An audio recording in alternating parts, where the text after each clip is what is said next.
201 degree 44 నిమిషాల 36 సెకండ్ల యొక్క సంయుగ్మ కోణం అన్నాడు, కాంజుగేట్ యాంగిల్. సంయుగ్మ కోణాలంటే రెండు కోణాలు మొత్తం 360 డిగ్రీలు. సో అందులో 360 డిగ్రీల్లోంచి ఇది సబ్ట్రాక్ట్ చేయాలి. మరి ఇక్కడ నిమిషాలు సెకండ్లు ఇచ్చాడు కాబట్టి ఏ విధంగా చేయాలి? మనకి తెలుసు 1 డిగ్రీ ఈజ్ ఈక్వల్ టు 60 నిమిషాలని, 1 నిమిషానికి 60 సెకండ్లని తెలుసు, రైట్?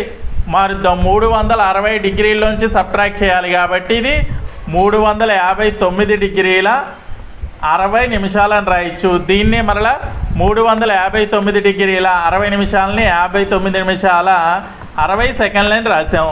ఇందులోంచి సబ్ట్రాక్ట్ చేద్దాం. 201 డిగ్రీ 44 నిమిషాలు 36 సెకండ్లు తీసేస్తే కనుక 4, 2, 5, 1, 8, 5, 1 అంటే 158 డిగ్రీల 15 నిమిషాల 24 సెకండ్లు.